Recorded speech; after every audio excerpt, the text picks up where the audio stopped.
Hello and welcome to Eastern Marshland's YouTube channel, home of Radio Silence Podcast. My name is Eugene, and tonight we're having Bolshevik Bistro, a nice little discussions about Marxism, leftism, about theory, and about what is just going on in general in the world.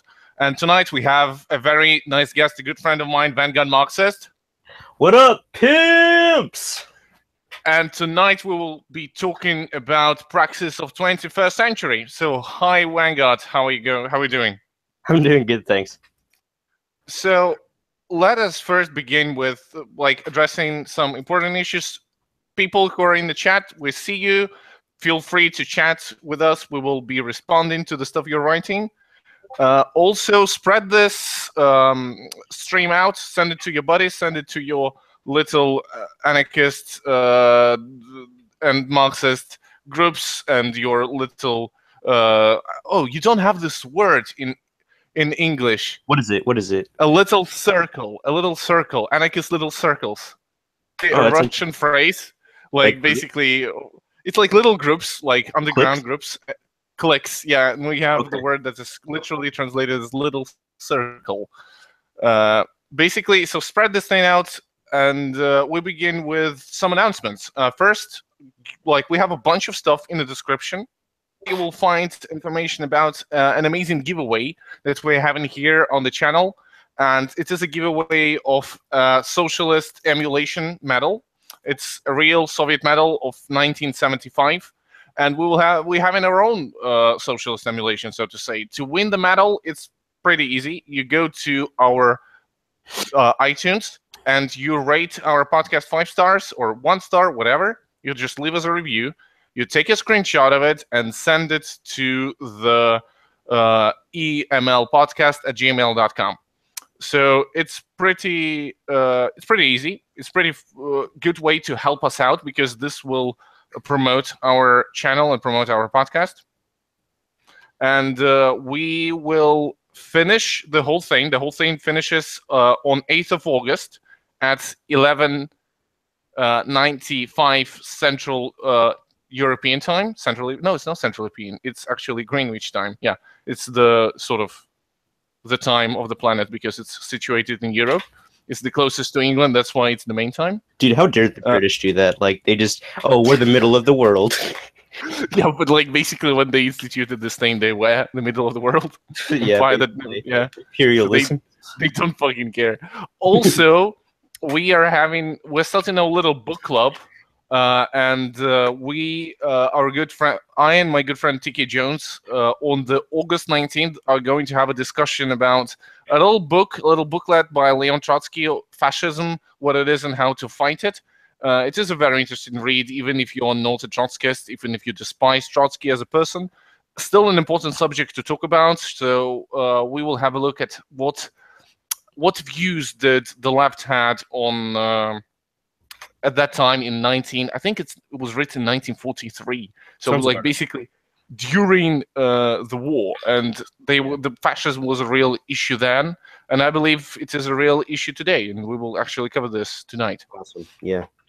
So we will read the book, and on August 19th we will have a live stream where we'll be talking about the book and talking about fascism in 21st century. So, Vanguard, tell the people about yourself. What are you about? What organization or so you're working with? So, tell us. All right. So, I'm a Marxist, of course. I'm a Marxist-Leninist. So, it's different from Trotskyists, but I still love my comrade Trotskyists. But, yes, I'm also part of a Antifa. You know, I actually do protests and whatnot, and we go out into the streets and we bash the fash, literally. Which is fun because they're a bunch of little pussies. I mean, they don't really know how to fight. It's kind of sad. So, I mean, they say that we can't meme, but I say they can't fight. What's more important, yeah? Yes, yeah. And I'm also joining Redneck Revolts because I do live in California, but it's if you don't know, guns are, ever since Reagan implemented these gun laws and whatnot to prevent the Black Panthers, because the Black Panthers were actually doing something. Ever since we had that, I mean, we can't really have guns anymore, which is kind of funny because all these, conservative people, they always talk about, oh, you fucking liberals, you're trying to ban our guns and whatnot. Like, it was Reagan. Like, don't even lie. It's actually, kind of silly. It's really funny because this, National Rifle Association, yeah, they were always, like, yeah, guns, we should give guns to people. Yeah. And when there was like a slight, hinge of violence from the left, just, oh yeah, they're like, oh, we the people, conservatism, we will fight for our freedom. And they were basically released this video, 30 seconds, like advertisement, which is basically, it sounds like a fucking Nazi propaganda, fascist propaganda. No. And wait, are you talking about the new one? Yeah, the new one. Oh my god, it is so bad. Okay. Did you see it? Yeah, I did. Yeah, this is amazing. Like, so basically, they were trying to look as if they are like a pro-gun organization, since they, like, for a long time, then were like, oh yeah, Black Panthers can't have guns, no? Yeah. Because they're communists, let's not give them guns. And they were like back to the old, rhetoric of, yeah, guns to everyone, yeah, like armed society is polite society, and now they're like, oh yeah, we are actually quite conservative. We will fucking kill people. Yeah, it's really if you guys haven't seen it, it's like basically the woman on there calls to arms all these people. She's like, oh, call to arms, all the patriots trying to defend our Western culture. It's the same fucking nationalist Nazi propaganda that they've always been using. Like, what do you mean? We're just trying to protect our white culture, we don't want them immigrants. Like, it's always the same thing. This is pretty funny. Like, wow. And they pretend like they're not fascists and whatnot, which is the worst part about it. No, what do you mean? We're not racist? Yeah, this is like, I'm annoyed at them because I can get it. Like, yeah, you can protect the Second Amendment, but please don't look as if you're not actually pro right wing. Like, yeah, I know. Really. It's like, it's funny because when you actually use the Second Amendment for what it's for, like that Bernie guy, the liberal, like the one liberal. That yeah, the Bernie guy who shot. Yeah. We talked about it on the podcast. Yeah, so I mean, like, when you use the Second Amendment for what it's written for, like, everybody gets triggered. But when you walk around with guns and whatnot, everybody's totally fine, unless you're a communist. Like, then everybody's triggered. Like, oh man, it's terrible. So these people are so hypocritical. They are. So it's actually an important subject to talk about because in this stream we will discuss what is happening to the left wing in general in America and worldwide. We will discuss basically what movements there are, what they are doing, especially like from your personal experience, Vanguard. Yeah. And we will get to the what is to be done, actually. What is to be done 21st century, basically. That's right. So you want to start off with the state of the left and what's going on? Yeah. Let's just cover the stuff that has happened like after the elections mostly. All right. So, 2016 election was in America was the most polarizing thing I've ever seen. But then again, I'm not too old. But I'm not kidding. Like, that really put people on the far left and the far right. And I mean the actual far left, not like liberals as these, Republicans like to call the far left. It's pretty silly.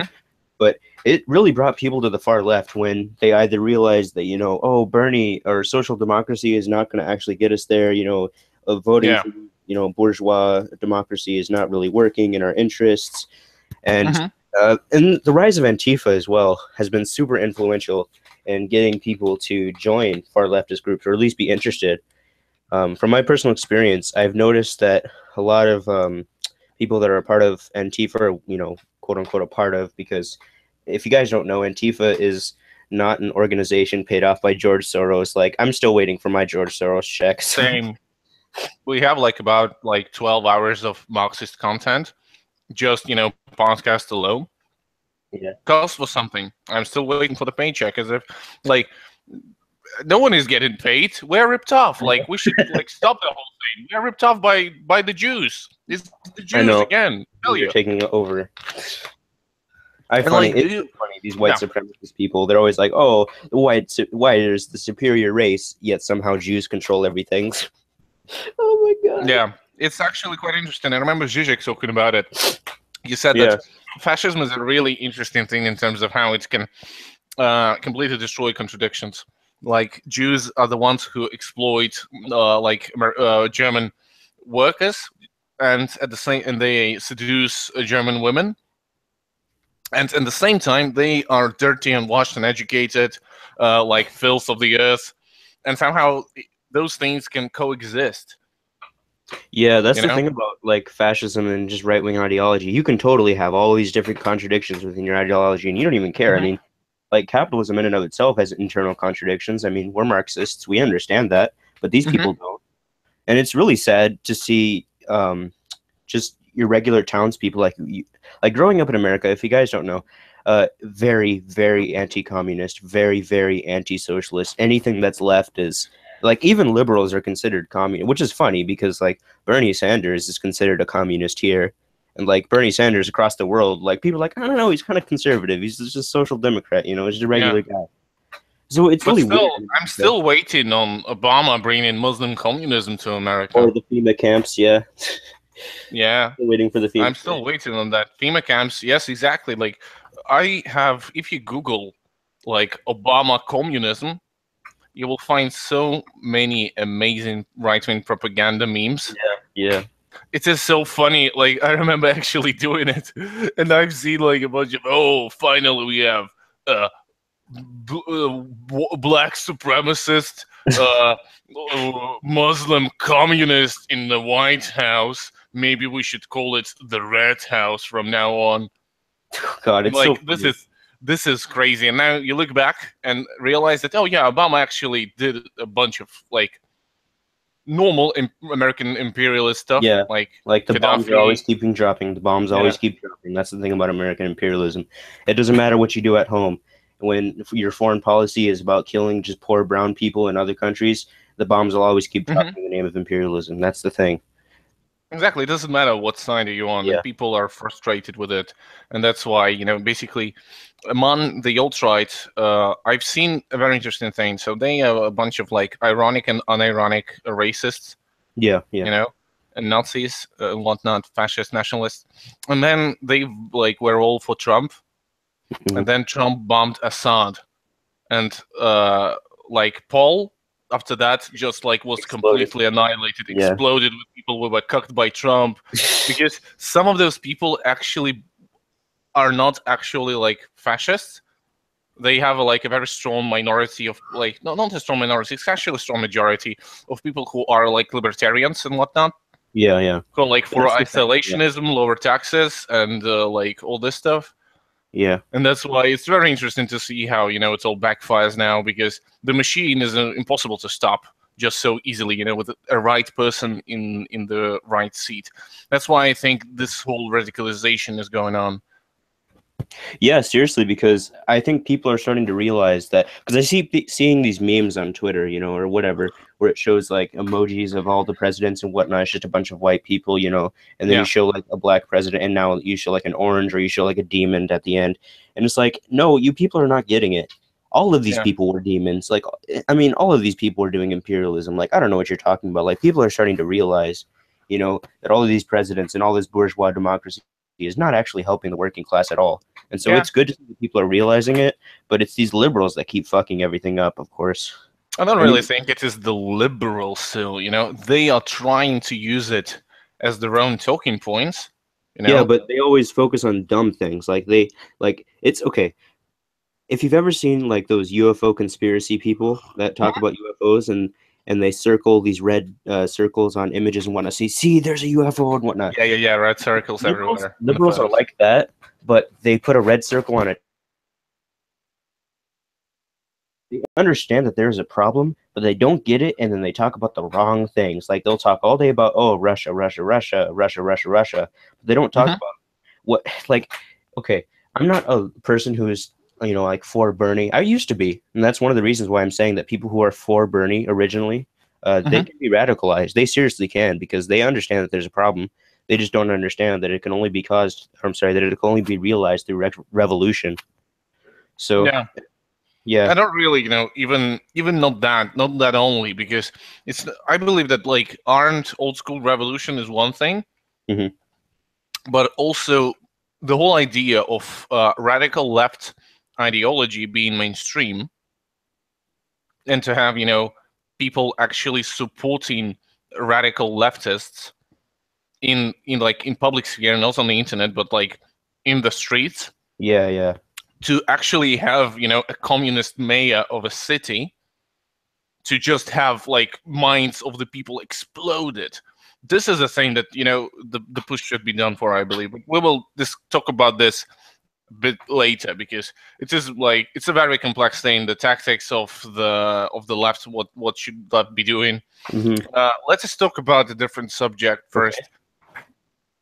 I'd like to cover one important thing also that, stops radical left from pushing even forward, because we have a bunch of people who are radicalized. Yeah. But a bunch of people are almost exclusively, like in many ways, are people who are those are the people who actually use the internet and hang out in the internet. Those are the young people, not the actual working class people. Yeah, that's weird. That's a weird thing. Like a lot of because you know how well, the thing is though is that in America or in most countries, I would assume the anti-communist rhetoric is so strong amongst public education and whatnot. I mean, they'll teach you in my school when I was growing up in high school and whatnot. They taught you that Hitler and Stalin worked together and whatnot because of like the pact. I'm sorry, the non-aggression pact that they made, and they say dumb things like they say, oh God, the anti-communist rhetoric is so crazy because you'll read it in a textbook and everybody repeats the same thing. Everybody says, oh, it works in paper, not in practice. They use the same fucking words. And it's funny because it's so easy to argue against these people if you know all the retorts to it. Like if you know how to respond to these people, you'll be it's so easy to argue with them because they don't come up with new ideas. They always say, oh, people don't go into communist countries, they flee communist countries. And then you can just say, well, I mean, Jesus, venture capitalists in Latin America are doing violence. So people are immigrating to America to try and escape the violence to survive. I mean, you don't blame that on capitalism, but when Cuban rich people get their slaves stolen from them and whatnot, and then you deport them to Florida, and then they're like, oh my God, this is terrible. Like you can see, the obvious contradictions within this. I agree completely because we always hear the same stuff, and you don't even need to be good at debates to debunk those things. And I think like most of the left on the internet figured it out, and you can just take one random edgy teenager with the nickname XXX Stalin Lenin XXXX. Yeah. Shout out to XXX Stalin Lenin XXX. I know you're out there. I know you're out there somewhere, guy, shit posting us as you should. Yeah, it's ultra tanky. This guy will be better at debates. He will be amazing at debating right wingers. Yeah. Just amazing. But in many ways, I believe that it's not only that left, radical left is really situated in small groups IRL, or really big communities online.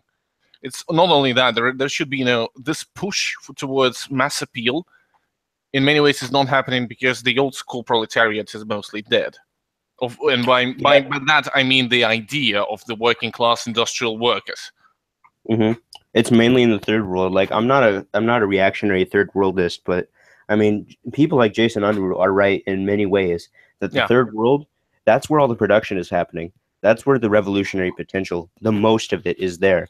In America, most, or in like the first world and whatnot, most of it is service economy, which is something that we have to address because Marx, as far as I know, didn't write about service economy and the relationship between worker and the capitalist and whatnot. I mean, we have to come up with he actually said something interesting about those things, but it is pretty funny. He basically said that the material conditions, when we have socialism, like heavy industry, and it's all belonging to the workers, like the old thing, we will have socialism, and then the information and knowledge itself will become the main commodity. He said. This will become the main thing.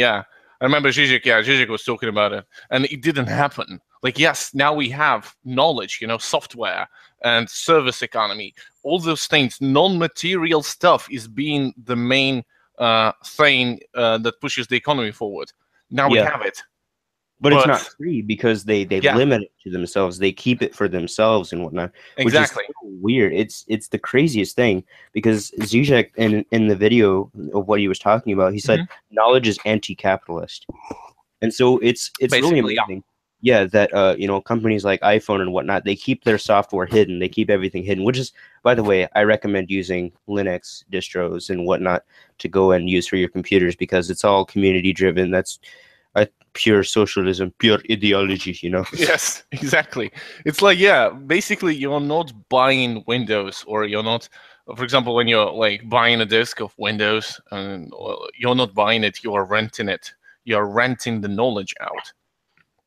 Yeah. And the whole, anti-capitalist nature of knowledge is pretty easy, like, to understand. It's not just, that, if it is not physical, then it is common. No, it's obvious. For example, if I tell you that Moscow is the capital of Russia, I have just given you a value because, for example, you didn't know that. Now you know that, and I didn't waste it. For example, if I give you a banana and you eat a banana, you don't have a banana, and I don't have a banana, right? Yeah.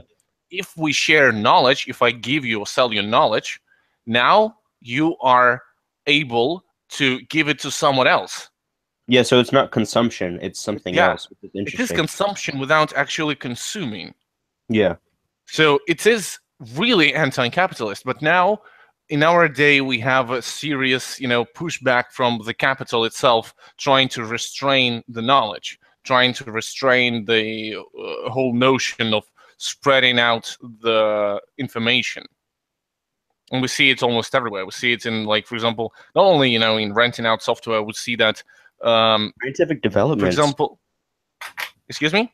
Like, even scientific developments, like, people put patents and whatnot on scientific developments, and it hinders everybody because in socialist countries, like in USSR, you would have people do scientific developments and whatnot, funded by the state-funded scientists and whatnot, and they would be able to share the information with each other, and they'd be able to corroborate so that they wouldn't have to go through the same problems. Like, one company could be working on the same problem as another company, but they can't talk to each other because they put patents on whatever their scientists are doing, and so when they can't communicate with each other, they can't produce better science because they're not clashing ideas like dialectical materialism does.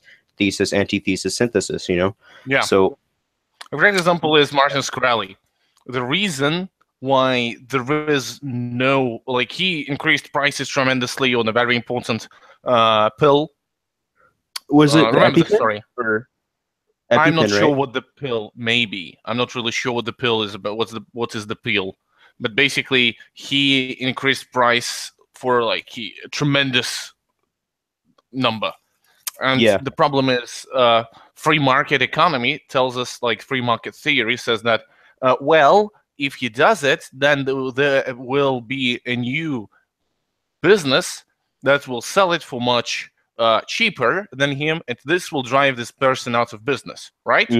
Yeah, but here's the hard-hitting theory, and then there you go. So go ahead. Fucking patent to the thing.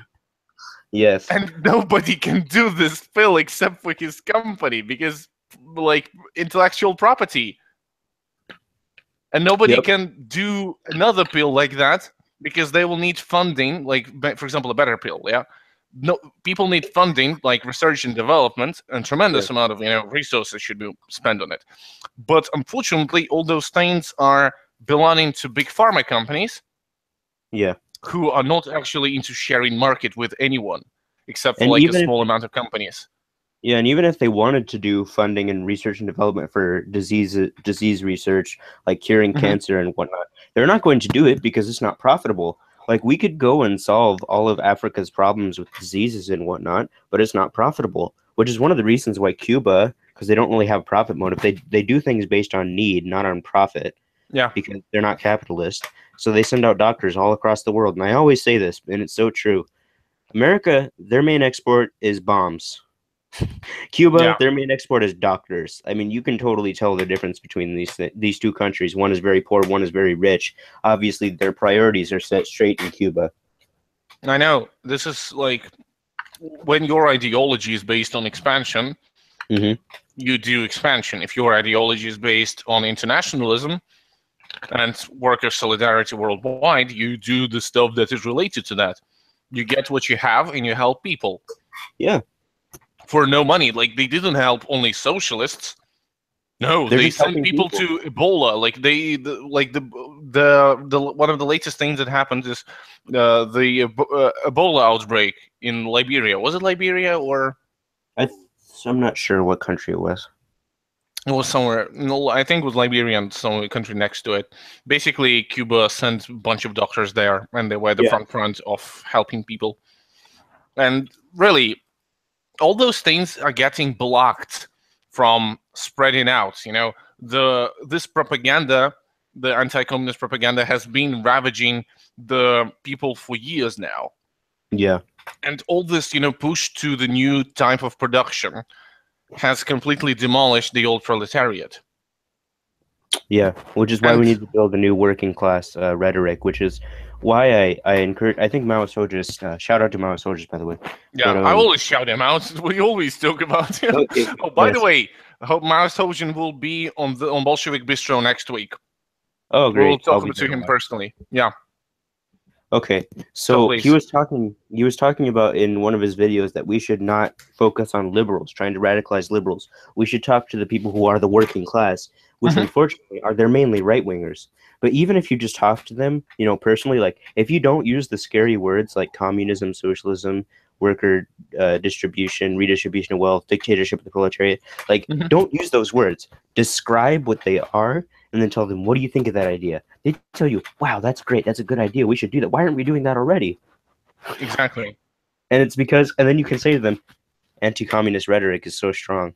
Or you can say something like this, where you have to realize that these people, they may vote Republican, against their own interest, but they're just so susceptible to propaganda on Fox News and whatnot, where they tell them, yeah, the Republicans are looking out for your interest. They're trying to lower your taxes so that, here's the key word that they use, they keep more of what you earn. Now, in reality, in reality, like Trump's tax plans and whatnot, I don't know if you've seen the recent tax plans. Okay. Yeah. So it saves, I think, 250 million. No, I don't think that's it. It's $2,500,000 for people in the 1%, top 1% economy, and it saves $40 for the bottom 50%. Yeah. $40. That's not a lot.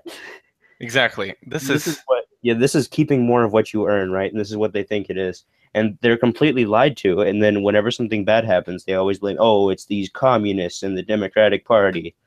I wish. I fucking wish. I know. I really do wish that this was true. I completely agree that the rhetoric should be different. A great example is the debate between Muk, Finnish Bolshevik,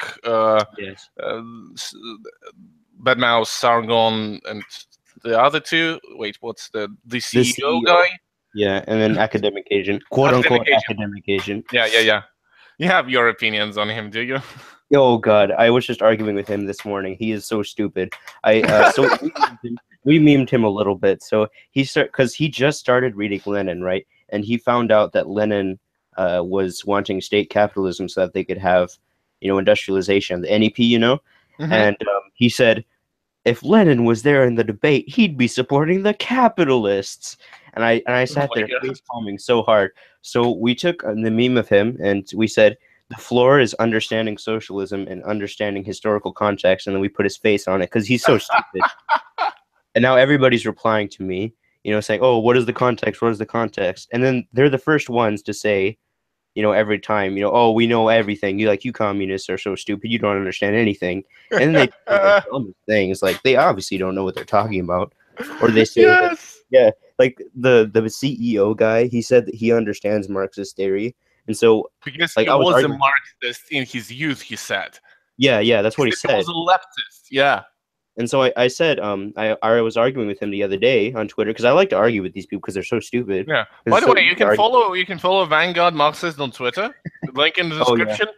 Go ahead and look at the responses and go ahead and bump into conversations and tell what you think to academic agent and this Rhino guy. Oh, it's pure cancer. I'll tell you that. But So basically, this guy, Bantu, the CEO guy, he said, "Oh, I was a Marxist. I understand Marxist theory. You don't have to explain it to me." And I said, "Okay." So he said that I asked him, "What critiques can you give of Marxism? Like, what don't you like about Marxism? What is wrong about it?" And he said, Yeah. "Labor theory of value." And so I said, "Okay, Wait. what is wrong with labor theory of value?" And he said that labor theory of value is when you sit around and you take a pile of dirt and you make it into a sandcastle and you sit there, or like a pile of mud, and you shine it and you shine it and you shine the pile of mud. And then somehow, because you've worked so long on it, now it's worth $100. Now, this is a straw man. Of course, this is not Marxist labor theory of value. Of course, that is like Adam Smith's labor theory of value. Like these right-wing idiots don't even understand that Adam Smith is the first person to come up with this idea of labor theory of value. Like that was his labor theory of value. Like Marx critiqued it and made it better, so it's scientific. I mean, like, yeah, completely agree. It's completely bullshit. It's like not even realizing the context. It's not about that. And so I called him out on it, and then he said, "Oh, you people just think you know everything," and then they dodge and they say, "Oh, why don't you just get a job and whatnot?" Like. Oh, yeah. So, I remember there was a very nice video. I think I posted it on Twitter or something. Yeah, I posted it on Twitter. Basically, it was Prager. Yeah. Prager. Yeah. And it was just the cuts of them asking for money for donations. And I was like, yeah, the coming to you from the guys who said, like, I think it was the Crowder who said, "Oh, and by the way, get a job. A real job." Yeah, that guy's like, my God. Oh, have you seen the video of him punching the union, old man union guy? Oh yeah, I remember that. A long time ago. Fucked up. Yeah. So during like a union rally, this is back during the economic crash, and they blamed everything on the workers, of course, just like they always do. If you guys didn't buy enough stuff, that's the problem. Of course not, it's the problem. But I mean, the problem of a system that wants people to buy stuff when they have no fucking money. I know it's complete contradictory, but they don't understand that. I mean, they do, and they're completely lying. But it's whatever. I mean, it's good for getting people on Fox News that watch Fox News all day to understand. Yeah. But basically, this guy Steven Crowder, total hack, total liar, whatnot. He doesn't understand Marxist theory, whatnot. He pretends that he does. And he went over to this rally and whatnot, and so he was instigating all these workers, and just doing the basic right-wing trolling shit that they always do every time. Like every time I go to these rallies, the people do the same shit, whatnot. They instigate, and then when people retaliate and say, "Hey, stop it," and so like Steven Crowder pushed this guy over, or what? Like this old man. Like, okay, you're gonna push over an old man, and the old man went up and punched him. Yeah. And then Steven Crowder's like, "Oh my God, how dare he punched me!" And he went on Fox News and he's like, "Oh my God, this is terrible. I challenge him to a one-on-one fight." He's like this old ass man. Like, what a total hack. But that's what these people do. And he puts up the video where the guy is punching him after cutting the parts where the guy is like where he pushes him. Yeah. And then the full video appears like from a different angle. And it's seen as the guy stands up and punches him. And you're like, oh yeah, okay, I now get it. But like, tell me about the unions in America, because you had like, what's up with unions? So unions in America, if you don't know, they're totally powerless. Like it's funny because there's anti-union rhetoric too. Like people, like a lot of workers that are in unions, they think, "Oh, these damn unions just trying to steal my money, trying to make me pay. They don't do anything for me, man. It's bad, them damn unions." And it's because of people like Steven Crowder that these people think that, unions are bad for them. Empirically, this is false, because the more unionized... I don't think it's just Crowder, because I think it's more like the whole Fox News thing, the whole, basically those people are this is the Republican base, and they watch Republican media that acts in the interest of big business. Yeah. And so those are the guys who actually push an union rhetoric. This is crazy. It is. And they totally eat it up. Like I was watching one of the because I was it's not too long ago, but during the anti-Sharia march, it was basically just anti-Arab, anti-Muslim, anti-immigration march. Yeah. Like, let's be honest, it's a dog whistle for racism. But these people try to pretend like it's not, just like they always pretend like, "Oh, we're not racist. We're just trying to help minorities by sending them to a country," like this stupid where they belong. Sending them back home where they can adapt. Yeah, so I was in I was during this rally in I can tell you where it is, San Bernardino, California, because it was crazy because we went there to go and shut down their march because that's where the big march was going to be. And so we, as Antifa, shut it down, which was good. We came there. That's what we wanted to do. So it was successful. And these right wingers, there were famous ones like the Proud Boys were the literal Proud Boys were there. The Space Man was there. The Spartan guy, general white nationalist people. And when I watched their videos, because they're the ones who bring videos, we don't bring anything with us except for like megaphones and food and water and whatnot. Like we help each other out, but because they confiscate it. Yeah, because we'll get all our shit away. That's basically what they do. They always take our shit away. Like even if we don't do anything, but these people, I was watching their videos just to see, how they're thinking. And they thought that we were like secret union members or something. Like they thought, oh, we're paid off by unions and George Soros, like the general, stupid shit. Oh, the Jews are in charge. They're giving them money. But there was a union guy there on the other side. And he was talking about, yeah, I like being in a union, but I don't like the fact that they're left wing. And I'm thinking to myself, but you're in a union and you understand that they're helping you, but why don't you God, these people are they're so indoctrinated by Fox News and whatnot, or whatever they're watching. Like, it's crazy. It really is. And so that's like the state of unions. I'm not a huge union guy. I don't have a union job. I'm just a student, but it's really interesting. It really is. Are there any like really good unions? Like, are you aware if there are like really not just, a general like apolitical unions, but actually left-wing guys who are trying to stand for the workers? Well, there's International Workers Rule Party, but the problem with unions is that they have. Are you talking about IWW, International Workers World? Yeah. Are they big in America? Because I heard them dying down. They are, which is like the thing, because unions don't have any power anymore because they've stripped all their power. Like they've done these things called, this is the propaganda that they use, right to work laws.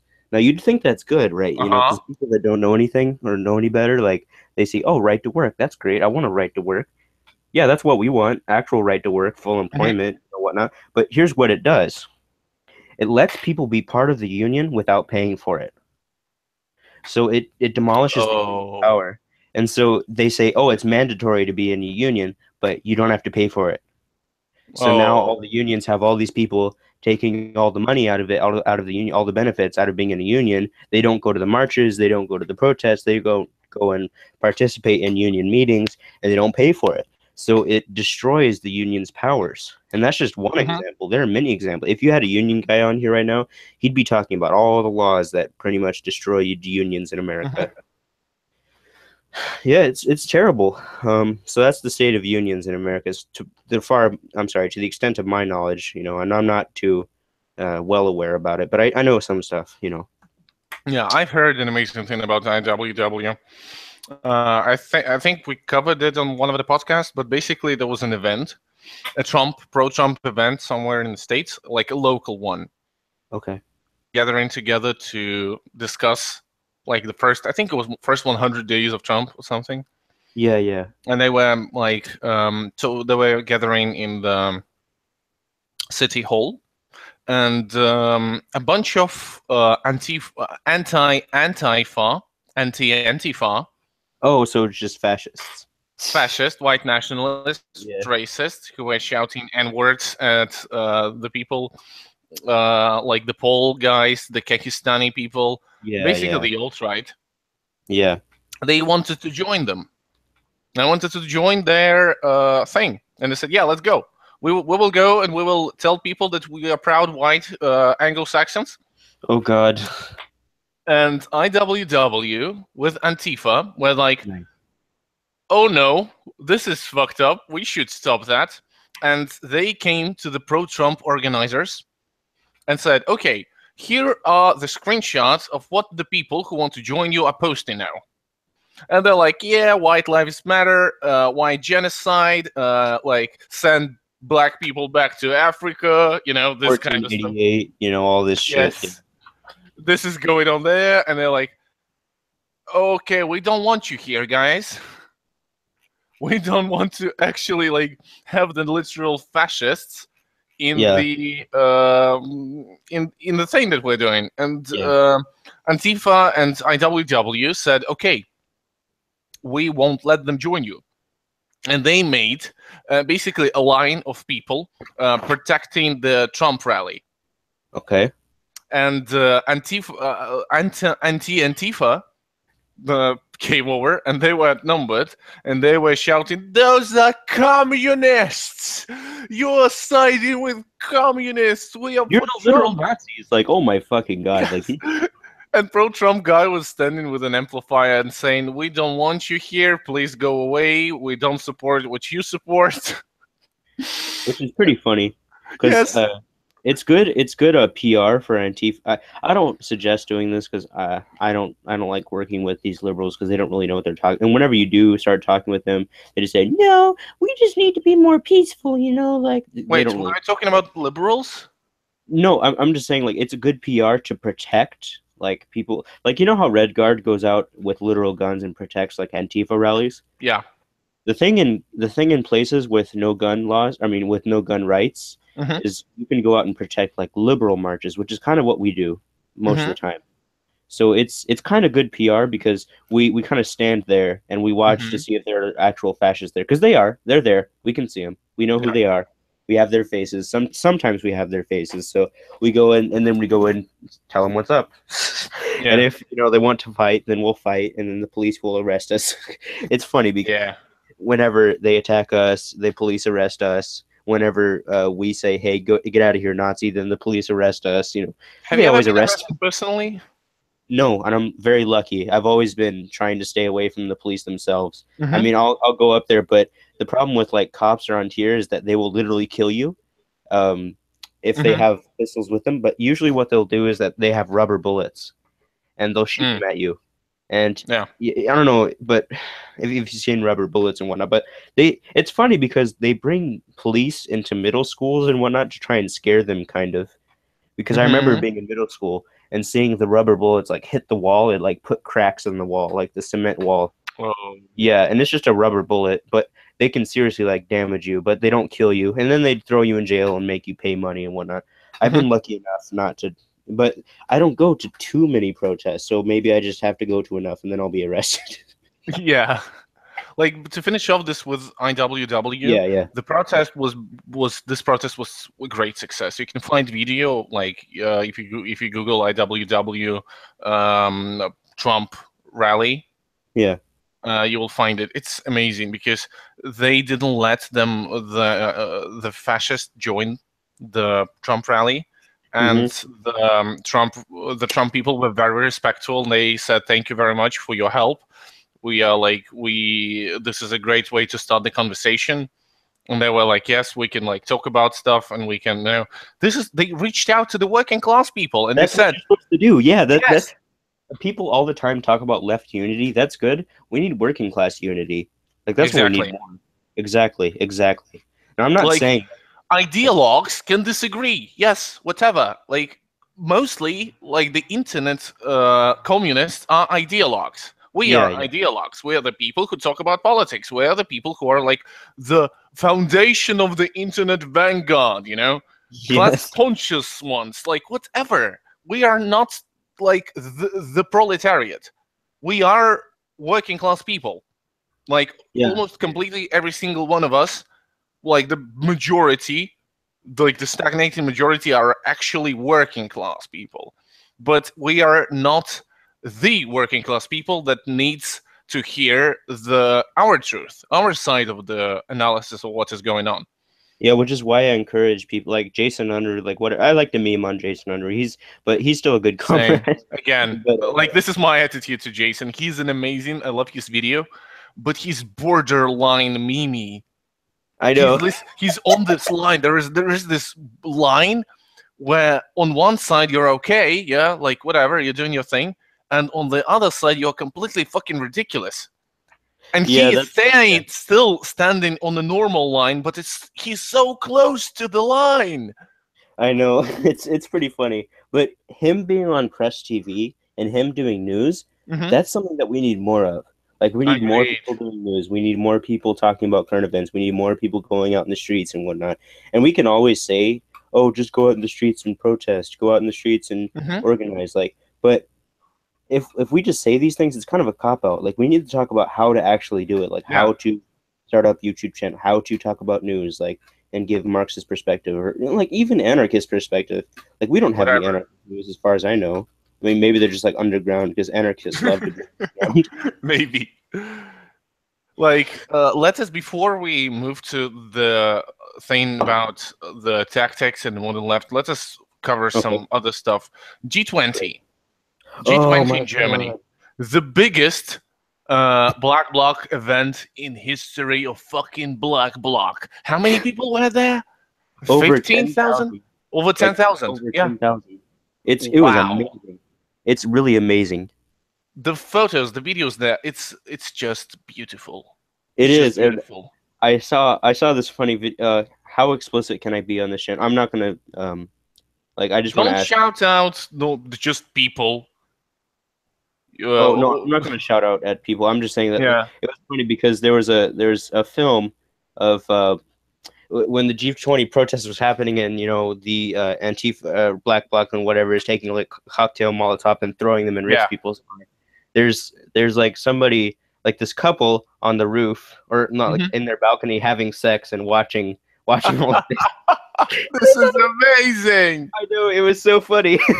Oh God. And so, people are memeing it and saying, oh, this is what anarchists believe in. Like, silly, And I love my anarchist comrades. I think it's funny.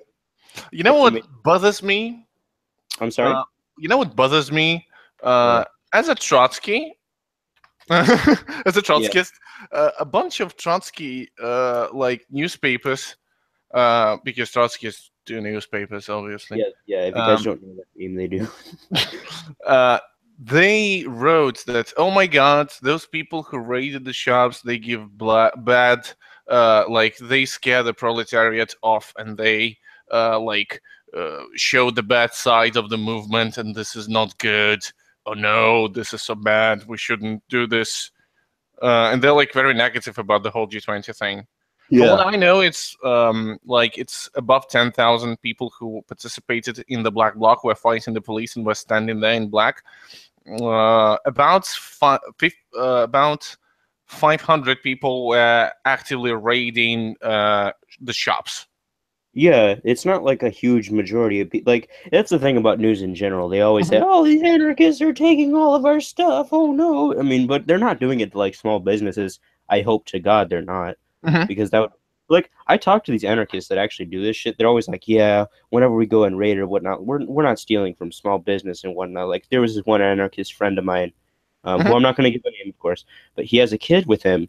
And he loves his kids so much, and he saw his kid stealing candy from a small business shop, and he smacked his hand and said, no, you're not going to steal from small business people. They're not doing anything. They're kind of like working class, like, petit bourgeois, or kind of like, yeah, basically people who are not familiar with this thing. It's basically, you're not a capitalist outright. You still have to put in work. You own the place, but you still put in a lot of your own labor. You still work there. Like, this is important. Like, those people are actually participating in the capitalist system in a way that they are basically the ones who made it, and they are in a very unstable position. Yeah. Like, if Walmart gets, like, if a Walmart burns down, for example, if, for example, there was a fire, accidental, like a lightning hit a Walmart, it caught on fire. It will be covered. In America, it's inevitable.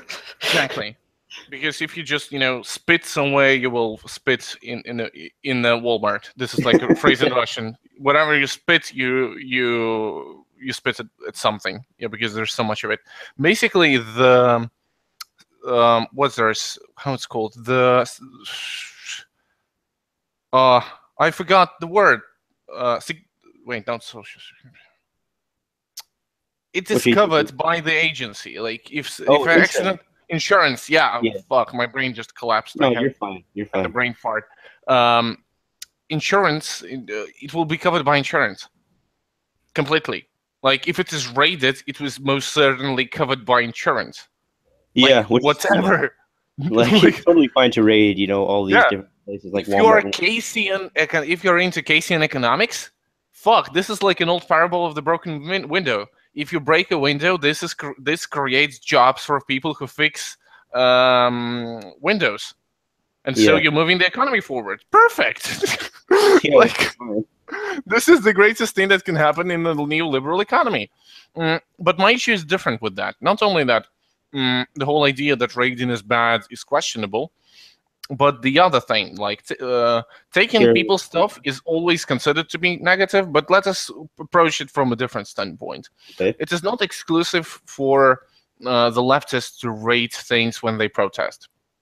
Take a look at the London riots, for example. That was not a leftist thing. Like, completely. Let's not forget. Yeah.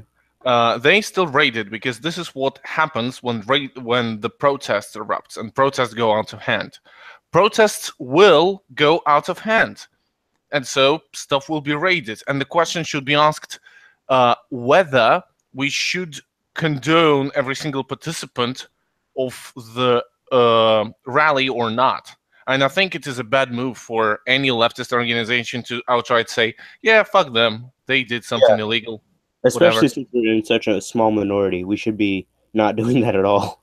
Yeah, sectarianism in the regard of Praxis is fucked up. I think the question that the left should ask itself is different.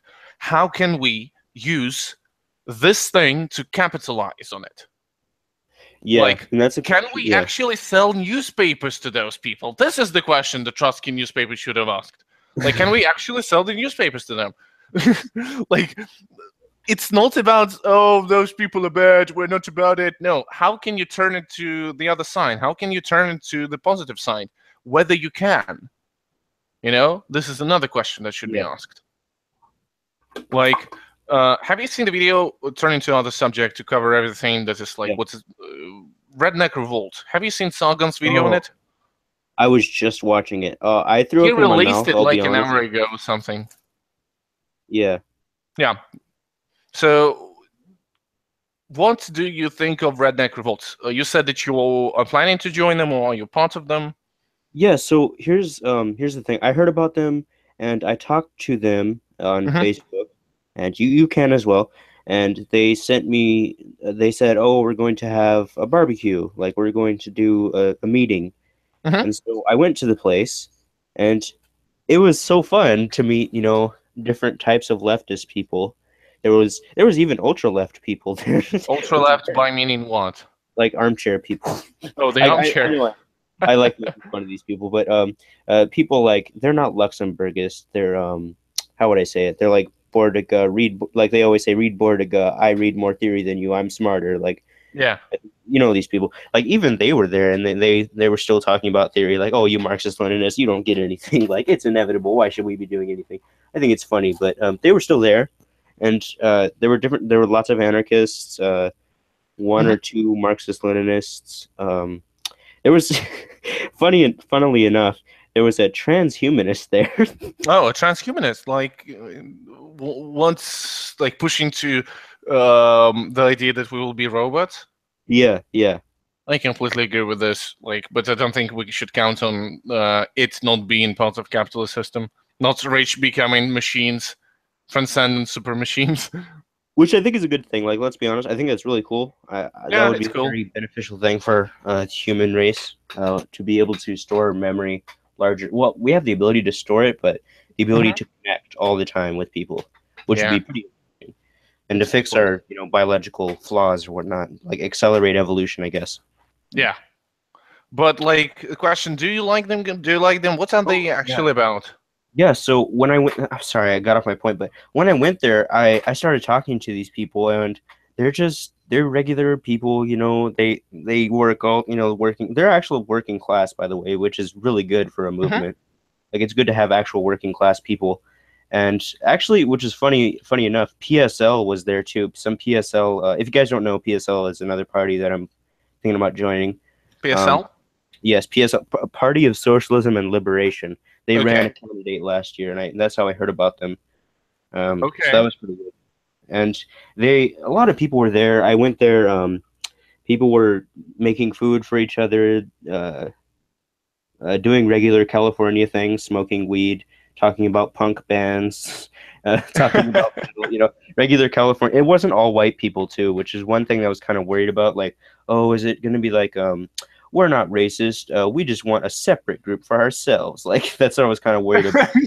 And so when I went there, it was not all white people. Or trans people or someone. So There was it actually, how? it was good representation overall. There were there were gay people, there were transgender people, there were lots of women there, which was good. I was kind of worried about that. So there were women they're there. quite inclusive. Yeah. Yeah, they were very inclusive, which maybe it's a California thing. I don't know. But there were racial minorities as well there too, which is a great thing because we need to be appealing to these people as well. There's also I'm pretty sure it's not only a Californian thing because I don't think the Californian Nazis are into transgender people. Oh yeah, yeah. Oh, by the way, I was I don't know if you guys I told you, but I was in the alt-right Discord chat. Oh And no. it is just what you'd expect. They're Nazis, they think Jews are taking over the world, they hate they hate trans people, they hate black people. They say all these racial slurs and they believe in eugenics and they're like, yeah, Hitler did nothing wrong. Like I'm not kidding. Like these are real things and it should not really be surprising at all. But I just wanted to I don't know. I just wanted to see for myself, just to see how bad it is. And of course, it's bad, but God, it's just awful. These people. A literal cop was there. I'm not kidding. Like a literal racist white cop was there talking about him going and arresting black people and him being proud of like tackling them and whatnot. Like, yeah, I got the black people take their drugs, and then he talked about how. Oh, it was so awful. I'm not going to go into it, but you know the stories. You know how it's like every single myth about those people is actual truth. Oh no, it's true. It's true. Yeah. Oh God. So let us turn to another important thing. Like, what are we going to face in the future? Because a bunch of people are interested in Marxism, in anarchism. A bunch of people are learning about it. A bunch of people are saying, okay, I've read a couple of books. What's next? And they turn to other people and like, okay, what should we do? And everybody's like, oh, I don't know. Because that's the thing. What is to be done? That's a serious question we have to ask ourselves. Okay, what's your personal opinion on the subject? Definitely go to protests. Definitely go. Because if you're out in the streets, you're going to be much easier. It's going to be much easier. I remember like my first time going out in the streets as Antifa, or like you don't even have to join Antifa. Just go and do something. Like join a party, do this. Definitely join a party if you can. It makes you because it forces you to go to their meetings. I mean, like they don't happen all the time. Just do something where you're interacting with leftists in real life. Just do that because it's actual praxis, and go and talk to working people. If you can, like, tell them about Marxist theory, like, just talk to people regularly about Marxism, but don't say Marxism if you're in like a first world if you're like a first world country, like, just use other words that mean the same thing, that are not like scary. Those things and actually don't lie to people. Yeah, don't lie to people. Don't lie to people, because if you're like, oh, we are actually against this, but we're not actually against that. Like, no, be honest. Like, have your own opinions. Don't talk about ideology. Talk about issues. This is like an important thing. Oh, seriously. I remember. Yeah, please. Yeah, because my anarchist friend, I was being a bit dogmatic with my anarchist friend, and he sent me a paper saying why your theory sucks, and it was basically talking about how dogmatic ideology people. They always talk about, oh, we have to do it this way. We have to do it like this leader of my particular ideology that I prescribed to did it. We have to do it this way. This is not scientific. It's undialectical. We have to relate things to the current material conditions that are surrounding us. So that means when you're talking to working class people, whatever you do, when you talk about problems, relate it to them. Talk about their problems. If they're telling you their problems, talk about how you can do something for them. Like, we actually want to do this, with this. We can fix that, Talk with working class people like that, because especially if you are working class, talk about yourself. Seriously. Like, don't tell people, you're so stupid, you vote Republican, they steal from you, you are getting ripped off, you. No. talk about, like, people are not stupid. Yeah. People are actually interested because people are frustrated. This is like, especially with America. Like, if we concentrate on America for a second, like, people are frustrated. They want answers. Come to them and talk to them. Ask the questions. Ask what they are worried about. Because this is an actual thing. Marxism or anarchism, like any ideology, is not about ideology. It is about lives of people. Being lost in dogmatism will never lead to anything good.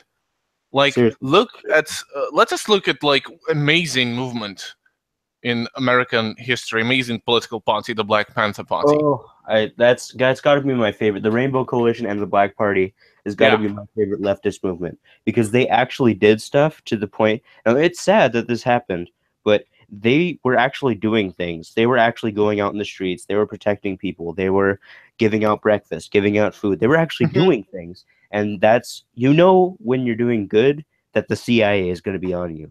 That's when you know that you're doing good, which unfortunately in America is how it is. But they had amazing tactics. Seriously. I'd love to talk about this for a second. Let's stop and think about what they did and whether we can do it now in 21st century. Yeah. So what they did is, first thing I know is the breakfasts. Yeah. So basically they got to the neighborhoods, the poor neighborhoods, and they gave out food. Right? Yeah. So they basically prepared breakfast. I think this is a thing that should be done.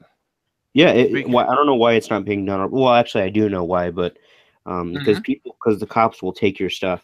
There's people who have been arrested, and this is a thing that you were talking about as well earlier. Film everything, seriously. Like, I noticed that Antifa people don't bring cameras because they're going to be confiscated, but just bring something. Like, seriously, just try and film something. So when you're doing, actual praxis, like giving out food to people for free, when you're doing that, you have to watch out, because cops will steal everything from you. They have the ability to, and they will do it. And so you have to film it. And then when people say, "Man, why are these cops stealing food away from people who need it?" That's when you get people. That's when you get them. Because when this is called direct action. Yeah. Google direct action, good way to, think about what's first thing to do when you are struggling to do something. Look at your own community, think about what problems does the community have, and try to directly solve it. A great example is food. People are starving. There are a lot of homeless people in the cities. Okay, let's solve the problem directly. Let's just get food and give it to people. Yep. This is logical.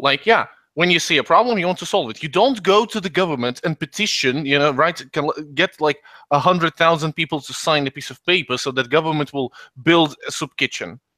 No, because that doesn't work. Yeah. Exactly. You get a bunch of friends, you cook some food, you give it to people. Give sandwiches, maybe give pamphlets. It's another thing. Seriously, when they're there eating the food, talk to them about theory. See, the Christians or religious people, they're very good at this because they've been doing this for centuries. You give things to the poor, and then you indoctrinate them. I don't want to say indoctrinate, but this is kind of what they're doing. I think this is not only indoctrinating. I think it's not, getting the people to your, we are the cult. I don't think it's a good way to put it.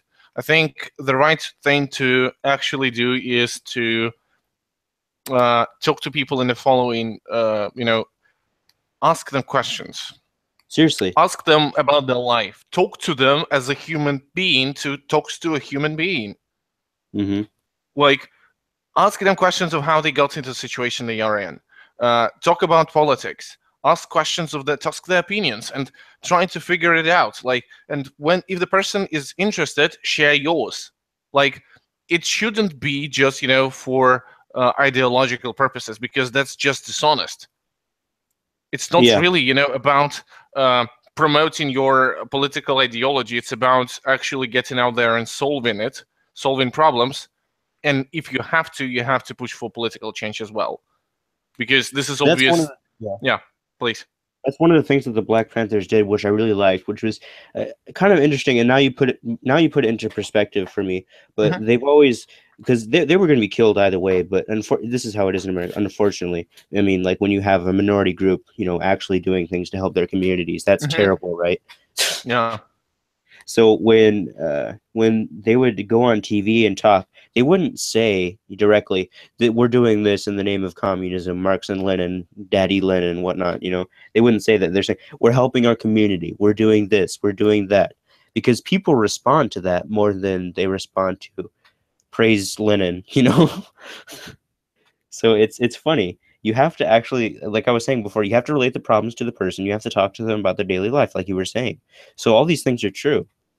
And it's something that we should not only be doing, but we should be rivaling the religious soup kitchens and whatnot. We should say we can do it better. We can build bigger ones. We can rival ours and attract more people to ours. We can actually help people. Maybe, I don't know, if you're Oh, rich. hello. Hello? I'm sorry. Yeah, sorry. my internet broke. I'm back. Oh no. I'm sorry. How long are you Okay. out? Not very long, because you haven't finished the sentence yet. I'm sorry, but I suppose the broadcast is still going on. This is a good thing. Okay, good. I was kind of worried. Yeah, so I was just Yeah, we're saying still that live. when I saw this communist on this, because I like to watch the super crazy right wing news just to torture myself. So when I was watching a communist on Uh-huh. like Alex Jones or whatever, and he wasn't like on the show, but they were interviewing him, and he said, "How are you going to establish socialism in America?" And he said, "Well, what we should do is that we should build things for the people that rival the other things that are already there. We should build better solutions. Like if there's a hospital, we should build a people's hospital. If there's a soup kitchen, we should build a people's soup kitchen. Things like this." And I think that's a good idea, but I mean, without our Soros check money, I mean, like, how are we going to get all this money to do so? So, I mean, now we have to talk about ways to get money. Either we all crowdfund, and that's not, I don't know how Hello? successful it's going to be, or are we going to Again, I'm things like, again dropping out. I'm sorry? I'm again lagging with my Oh, internet. I'm already reconnected. I dropped off on you saying people's soup kitchen, but I get the whole point. Yeah, yeah. And now I we have to, completely agree with that. okay. So now I'm just raising the question, how are we going to Mm-hmm. get the funds? Because these things, like building a soup kitchen, costs a lot of money, not much less a hospital. Like we're going to have to raise the money somehow. And it's either we like steal a hospital or we steal a soup kitchen, which is not going to look good on us, because the police will just come and kill us if we do that.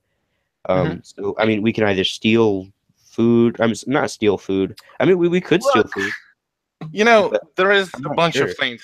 It all depends on your ideas and your situation. Yeah. If you can get, people to get some money and buy some food, make some sandwiches, ask people for like kettles to make coffee for people, for example, if we're talking about soup kitchen, yeah, giving out a sandwich and a cup of hot coffee or tea is perfect. Like this Yeah. is the first thing that you can do. Yeah, you can do that. If you want to go further, if you want to push to the limit, you can go to a supermarket at like 3 at night. Go in the back of supermarket, open up the trash can, and see a bunch of products that they threw out. Yeah.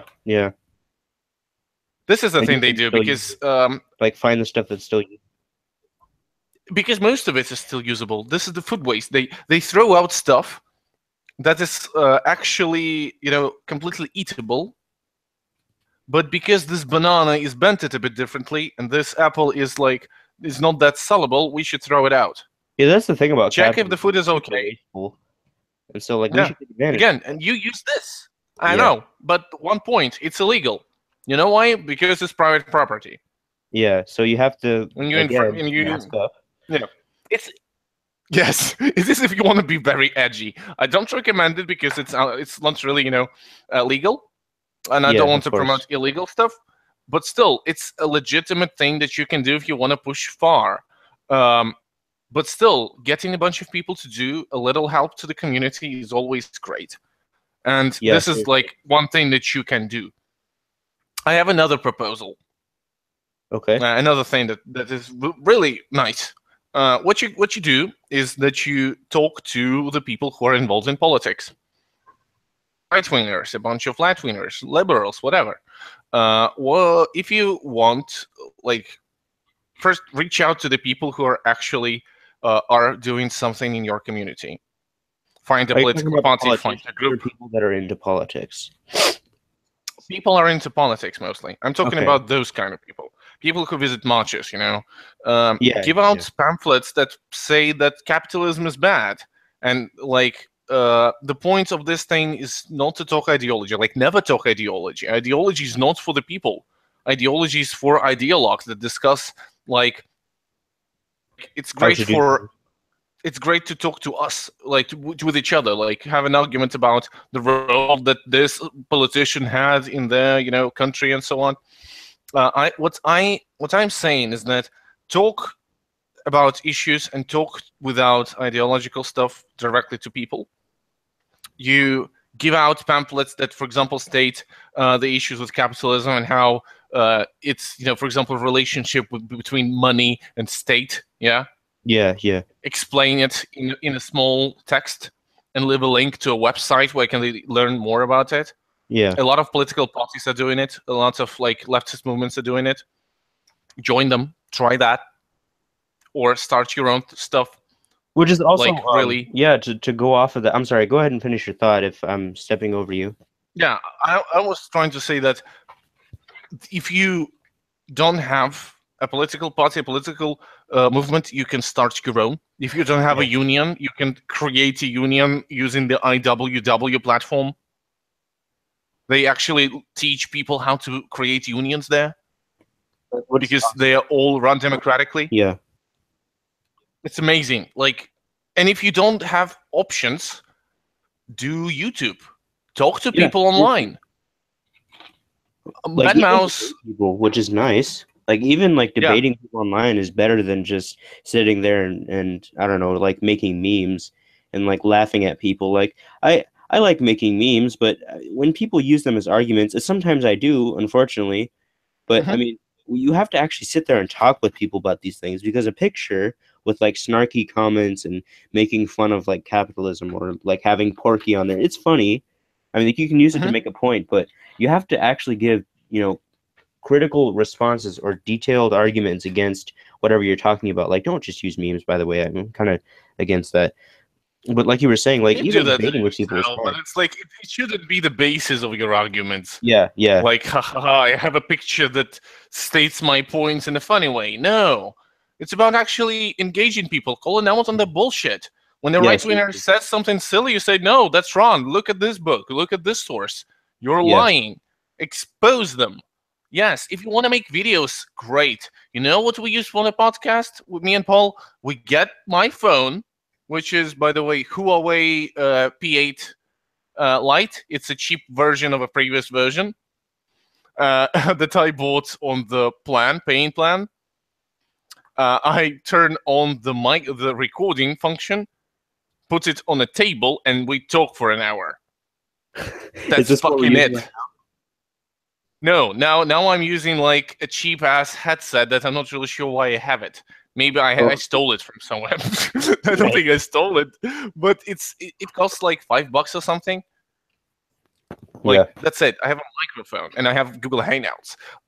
You can do this stuff for free. You can just pirate the software. Use free software. Like, you can get internet for free. Like, you can even, I have an antenna that I use whenever I go to a city. I'm thinking about buying a modem. Like, when I finally get my car, I'm gonna go like full goofy fucking antenna in my car with a modem, and then whenever I go to the library or something, I'll snatch the internet from there and then use it in my car or something. Like, silly things like you can totally do it. It's feasible. It's totally feasible. Yeah.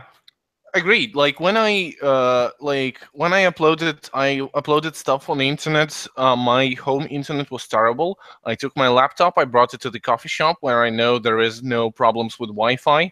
I connected and I uploaded videos online. It's really easy to start, and it's like, I completely recommend doing it, because we do need people making videos. We do need people doing stuff in real life. Every single, like, we don't have overwhelming something on the left. there is nothing that is completely covered. Yeah. And this is amazing. There is always a spot for everyone. If you really want to make videos, for example, I would recommend Bad Mouse made a video when he had like a bunch of subscribers. He made a video on how he does videos and how he gives amazing advice on how to do this. Bad Mouse Productions. Okay. Look him up on YouTube. What else?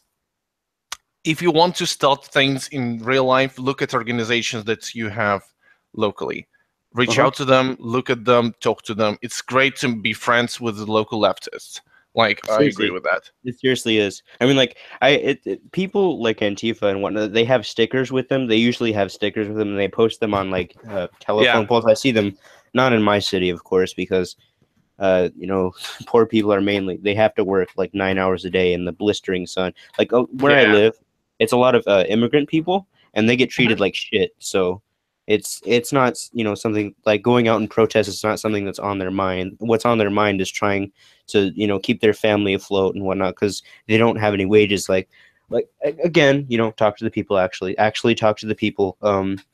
Especially, well, I'm living in Southern California, of course, so my material conditions are much different than a person that's living in a huge urban city with all this whatnot. But if, like I said, join your local Antifa, basically, that's what I'm trying to say. Yeah, not only Antifa, look at everyone. Yeah, seriously. Like, maybe you're not into one organization, you're into the other organization. It's amazing what you can actually be doing with those people. I think this is crazy. Like, America has great opportunities because, for example, if you live in Ukraine, you're fucked. Because communism is banned in Ukraine. Communist propaganda is treated. In Europe, they now treat communist propaganda as the same as Nazi propaganda. Basically, I mean, like, fascism is on the rise, but it's totally fine. But if you dare say, like, this is one of the things, like, I think it's a quote from, like, a Christian socialist in America. He said this, when I help the poor, they call me a saint. But when I ask why they're poor, they call me a communist. And at that time, like, you would be kicked out of the country if you were a communist. So, yeah, I mean, like, I completely agree. So this is how it is, you know. It's weird because, like, right-wingers are total... Well, that's just the system itself, and it appeals to fascism and whatnot. Yes. But that's just one of the things we got to fight. We actually have to actively fight against fascism. Fascism is on the rise because fascism is a movement that appears when capitalism is falling. Yeah, is failing. And this is what is happening worldwide. And we have to go out first world. Yes. We have to go out and talk to workers about it, because if we don't, they will. Like, yes, and this is what has been happening in America for years. This is the reason why you have all this anti-communist propaganda and working people voting for fucking right-wing. Yeah. This is exactly the point. This is because populism has been conquered by the right-wing. Left doesn't exist. Well, left exists, but... It's just liberals. Yes, and liberals, again. I'm a Trotskyist. And in Trotsky ideology, there is a thing that is called the Popular Front. Basically, it means aligning yourself temporarily with social democrats and liberals to achieve temporary goals. Yeah, I would do that. Yeah, that's totally fine. I completely agree with this thing because, for example, I remember there was a nice strategy. Like, to finish it all up, I will mention one last thing and we will wrap this thing up, okay? Great. Before we cover some stuff that you are doing, but first, let me tell you this thing. I remember, it's very interesting. Like, you can say that you're a communist and you can go around shouting, people will react to you differently, but it won't lead to a lot of change, you know, in terms of, like, real social stuff. But there are some, and you may want to, you know, one thing is to push for gun laws, and, like, we should have more guns. Yeah, that's a thing left wants, The different thing is to find a soft spot in the establishment and to just push the needle through this soft spot. And in America, the soft spot is healthcare. Oh, yeah. Oh, yeah. This is a thing the left should get behind 100%. Single payer, definitely the way to go. I talk to people literally every day about it. I'm not kidding. Like, as much as people as I talk to, like, my uncle is a crazy right-winger. And I talk to him, like, whenever he comes, like, it's weird because he's like he's kind of, it's weird. It's terrible because, like, when you're in, like, a white family in America, you have, like, racist relatives. It's like almost inevitability. And so when you have these people, just tell them don't be reactionary. Like, I don't know, like it's hard because this is something that Mao talked about in combat liberalism. Like when you're not telling people that they're reactionary just because they're your friend or your family member, this is like liberal stuff. Like we should be fighting against this. Again, Which is yeah. It's kind of sad because like you'll maybe lose a family member because they're racist. But at the same time, like you shouldn't have to worry about these people. Like they're racist. You shouldn't have to like accommodate towards them and treat them nicely and whatnot. Like Yeah, no, you should if somebody spews bullshit, you should call them out on the bullshit, but respectfully. Yeah. Don't sound like an edgy teenager and actually talk to people about stuff. Yeah. Like, yeah, no matter who they are. And like mentioning about this, soft spot and single payer, left wing should go hard on it because this is the thing. When system is put in place, it doesn't care about anything. Like neoliberal American establishment doesn't care if there are communists in neoliberal America or if there are fascists in neoliberal America. What they are worried about is active movements that push for smaller stuff, like, for example, healthcare.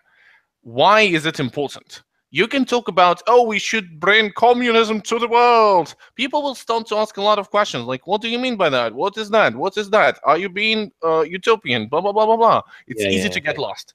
But when you say, okay, I want single-payer program. And talk about actual things that are relative that we can, physically do right now. Like, that's something that a lot of people, like, I have a lot of qualms with socialism. Like, we can self-crit all day, and we can say, socialists are bad, they're that, this. But this is one thing that is very true about socialists in general that I've noticed. They like to talk about things that are in the very distant future, which is fine, but they don't like to talk about things that are right now. Like, when we're watching the debate and whatnot, they asked them this question: how are we going to do this right now? How are we going to do this right now? And they answered the question, but I feel like if we asked a lot of leftists, like right now, like internet leftists that are pure ideologues, if we asked them right now, what are we going to do? I don't think they would know the answer. I don't think they would. And I have to ask myself that question too, because I get asked this question a lot, like, "Oh, you think you're so great, and you think you hate capitalism? Now, what are you going to do about it?" And I'm thinking, well, I got to go join a party. I got to go do this. I have answers now because I've actually questioned myself, but the left needs to question itself as well. Agree. On what we need to do. So that's just... In many ways, why is it so great to actually push for smaller stuff? Because it's really hard to disrupt your, and destroy your opinion on it. Because it's really easy to destroy a person who says he wants socialism and abolish private property. There is a lot of questions about this thing. Oh, you want to abolish private property? So what do you want? Do you want Soviet Union? Are you willing to kill people? A lot of terrible stuff. Starts to be discussed, which is really hard to talk about even for leftists among themselves. Yeah. Many leftists are really, don't know what to do now. And I tell you, single-payer program, more social security, give actual pressure to the system, because it's not about destroying the system. It's about punching it in a different spot to see where it is, whether it reacts the most.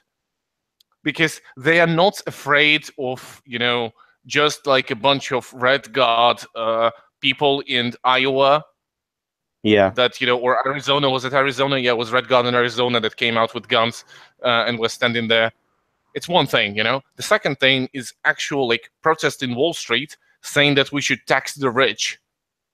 Yeah, that when you hit them in the wall, the shit gets yes. Yeah.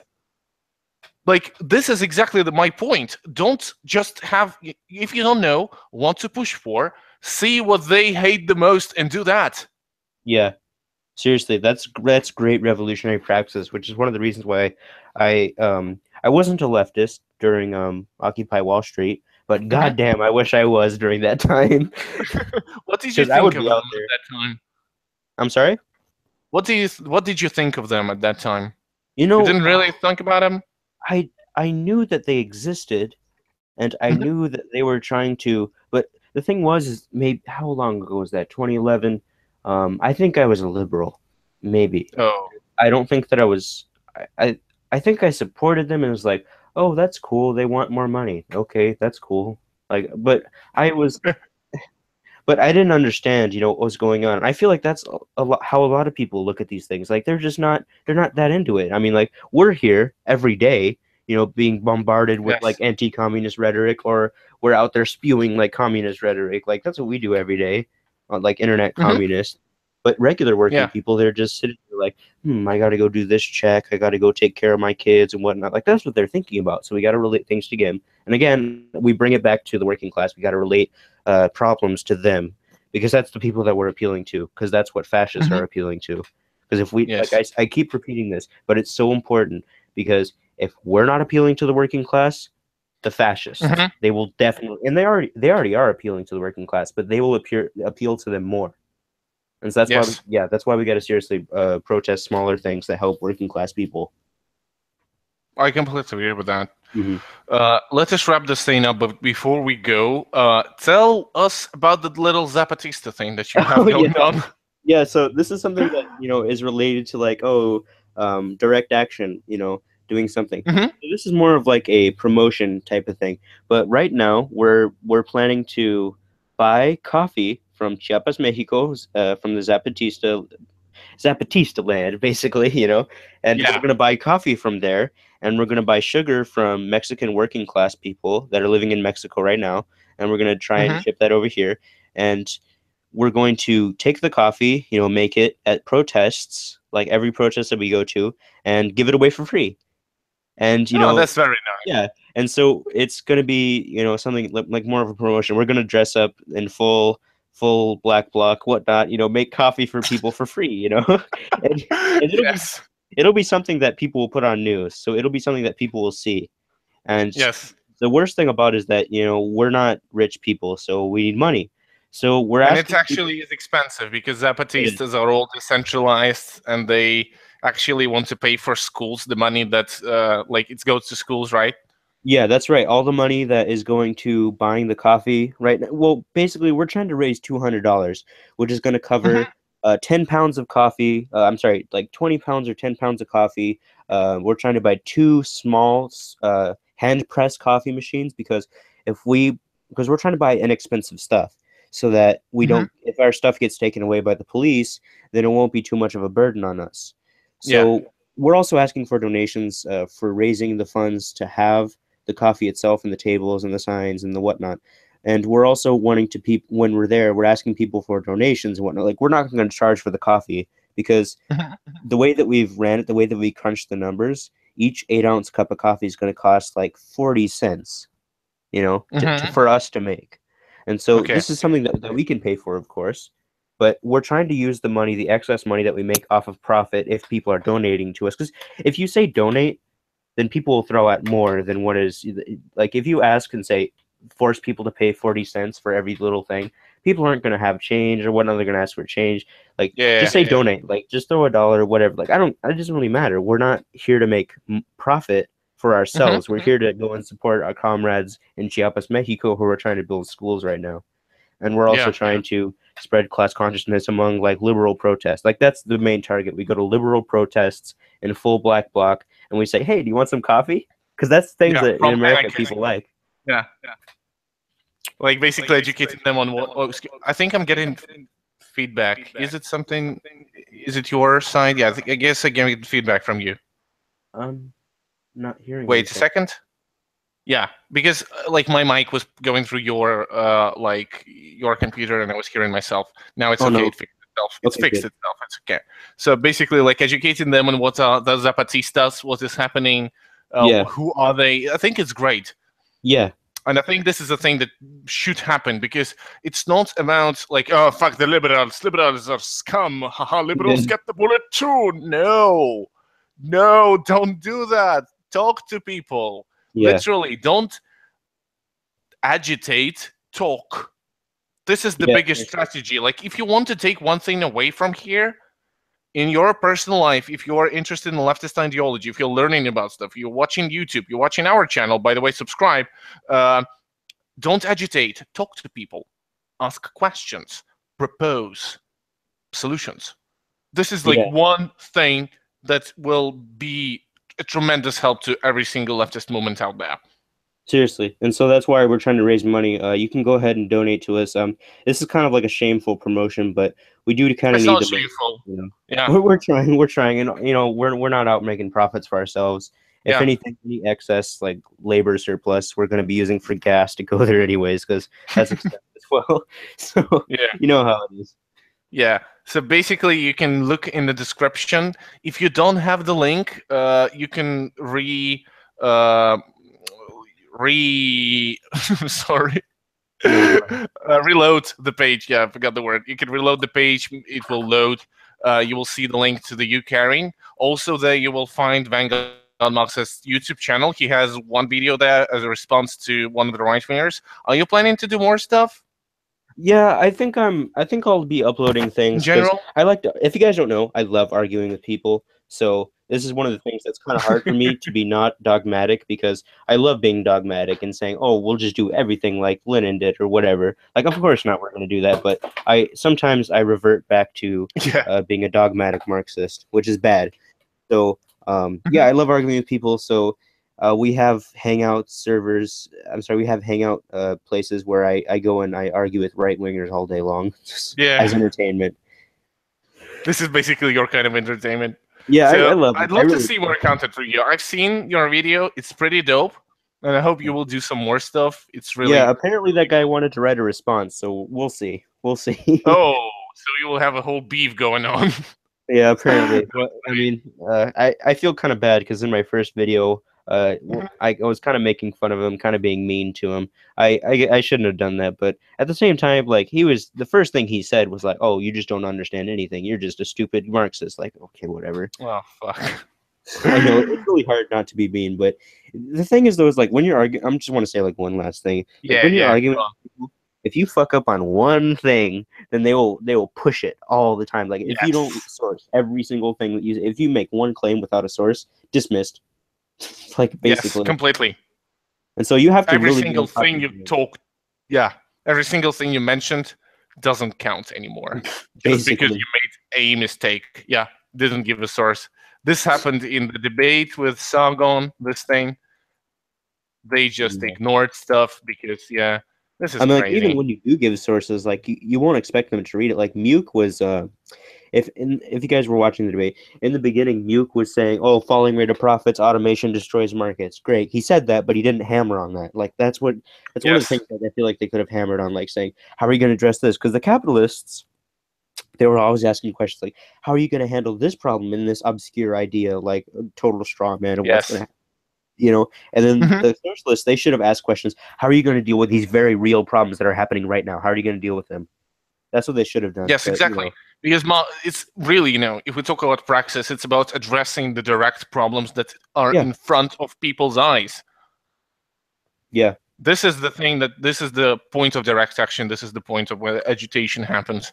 This is when people get exposed to Marxism. Yeah. In many ways. Yeah.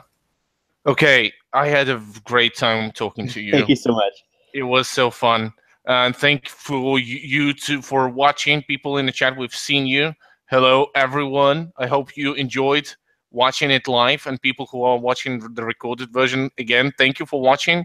Feel free to subscribe, and also all the links to the stuff we talked about in the description. If you need other stuff, leave us a comment, ask us. We will be responding to the stuff in the comments. Don't forget about the giveaway of the Socialist Emulation medal, because we're not capitalist competitioners. We are Socialist Emulationists. This is this sound like an agitation stuff. This sound like an old school thing. Also, don't forget the book club. We are reading this month. We're reading Fascism: What It Is and How to Fight It by Leon Trotsky. Reread Trotskyism, obviously. Deadline when we will have the discussion of the book and discussion of fascism in 21st century with TK Jones will be on August 19th. Also, don't forget to check out our iTunes and SoundCloud links. And right in a week, so like next Wednesday, on Bolshevik Bistro, we are having Marsh Hojin. And thank you very much for watching. Thank you, Vanguard, for joining us again. Can we say a Papa Bless at the end? Of course we can. Papa Bless. Okay. Papa Bless. Papa bless everyone. See you next week. Oh, see you on Monday. We will have a podcast with Paul. Yeah, Radio Silence podcast. Yes, we have a podcast. All right. Goodbye, everyone. Goodbye.